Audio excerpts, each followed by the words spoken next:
میرے کالج کے دور کا تھا پاپ سنگر ایلوس پریسلے. جب میں لاہور پڑھتا تھا تو وہ ہمارا آئیڈیل ہوتا تھا.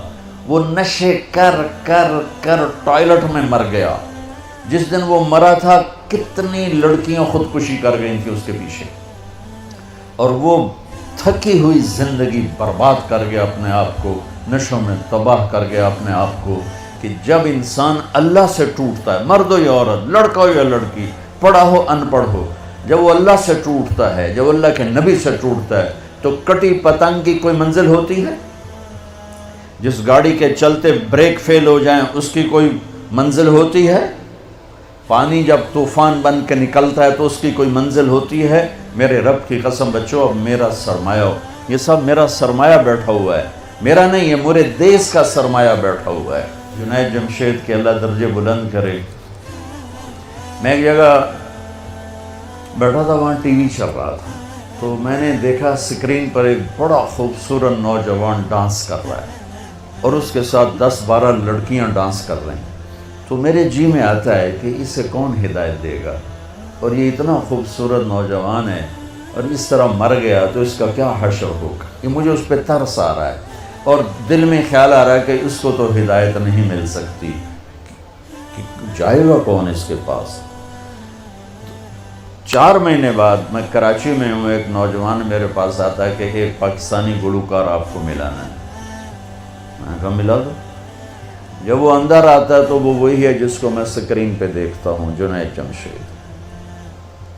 اس وقت پیک 97, جتنا نام جنید نے میوزک میں کمایا ہے کسی نے نہیں کمایا. جتنا پیسہ, جتنا نام, جتنا فیم, جتنی محبت نسل میں کسی نے نہیں. تو میں نے پوچھا آپ کا نام کیا ہے؟ کہا جی میرا نام جنید ہے.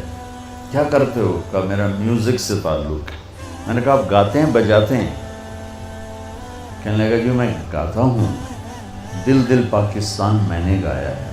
اچھا. میں نے اس سے بات شروع کی, مجھے نہیں پتا میں نے کیا بات کی.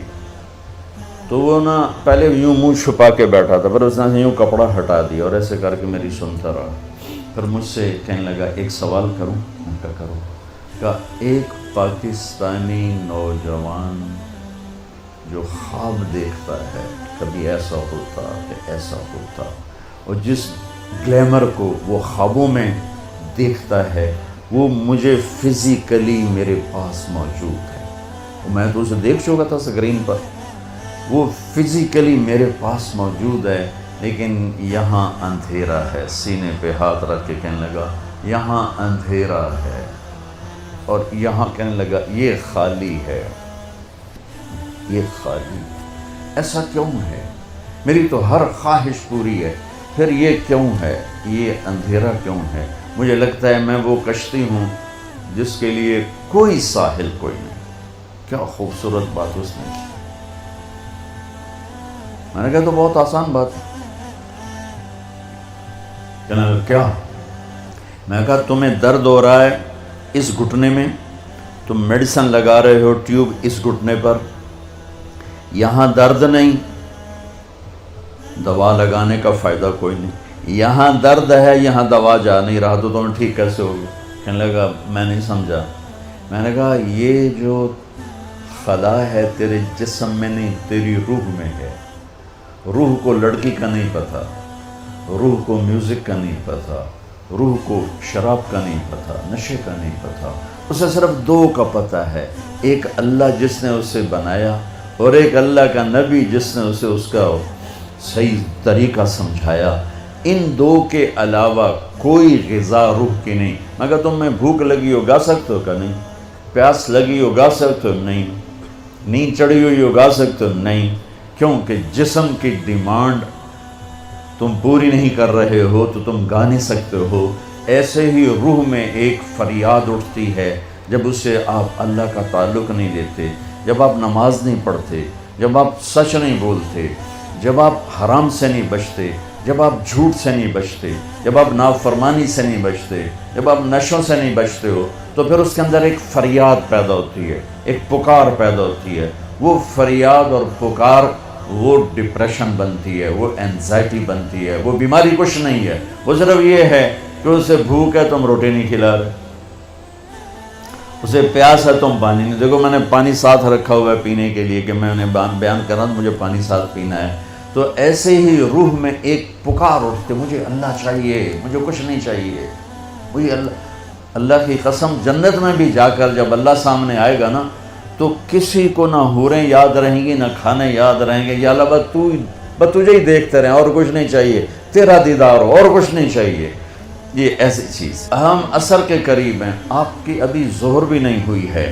جو کائنات ہے جو قانون ہے، تو میں چاہتا ہوں کہ میری یہ نسل جنہیں میں دیکھ رہا ہوں یہ اپنے اللہ کو پہچان لیں، یہ اپنے نبی کو پہچان لیں کہ ایک علم وہ ہے کہ مجھے پیدا کس نے کیا، ایک علم وہ ہے کہ وہ ہے کون، ایک علم وہ ہے کہ وہ مجھ سے چاہتا کیا ہے، ایک علم وہ ہے کہ یہ زندگی کا کارواں کیا ہے، یہ موت کیا ہے، یہ مقصد زندگی کا علم ہے. یہ نہ سیکھا تو سب کچھ گیا. تمہارے جیسے بچے گئے کشتی کی سیر کو، ملا دیہاتی ایک نے کہا چاچا تینوں فزکس آندی ہو سکے پتر نہ ہی آج سنیا کہ تیری ادھی زندگی برباد ہو گئی. دوسرے نے پوچھا چاچا تینوں کیمسٹری آندی ہے کہ پتر میں تو نہ ہی آج سنیا کہ چاچا تیری ادھی زندگی برباد ہو.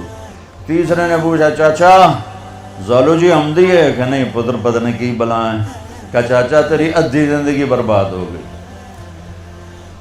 دریا میں طوفانی موج آ گئی، کشتی ڈولنے لگی. چاچا بولے پتر وہ تیرنا آمدہ ہے.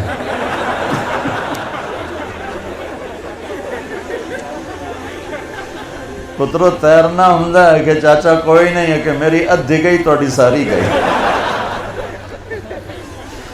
تو بچو تم کامسٹ کی ڈگریاں لے لو یا ہارورڈ کی لے لو یا کیمبرج کی لے لو، آکسفورڈ کی لے لو، اگر اللہ کو نہیں جانا تو اللہ کی قسم ساری زندگی برباد ہو گئی. اللہ کی قسم برباد ہو گئی. کبھی وہ شخص نہ دنیا کا سکون دیکھ سکتا ہے اور آخرت کا تو کیسے دیکھے گا جس نے اللہ کو نہ پہچانا. اس لیے ہمارے اندر ایک علم موجود ہے قرآن، جس علم کو چیلنج نہیں کیا جا سکا. آج تک میرے رب کا قرآن چیلنج کر رہا ہے فاتو بصورت من مثلہ، لاؤ اس جیسی ایک سطر لکھ دو، ایک صورت لکھ دو، ایک لفظ دیکھ دو. ساری دنیا میں آج عربی پر پی ایچ ڈی ہو رہی ہے، ریسرچ ہو رہی ہے، کیا کیا تہ تک چلے گئے ہیں، لیکن قرآن کی ایک سطر نہیں کوئی لکھ سکا کہ یہ میرے رب کا وہ کلام ہے جو اس کی زبان سے نکلا ہے اور میرے نبی کے دل پر اترا ہے. انہو لتنزیل رب العالمین، یہ رب العالمین کا کلام ہے. نزل بہ الروح الامین، اسے جبریل لایا ہے. علی قلبک، میرے نبی کے دل پر لایا ہے. لتکون من المنذرین، تاکہ میرا نبی ہمیں سنائے کہ زندگی کا مقصد کیا ہے.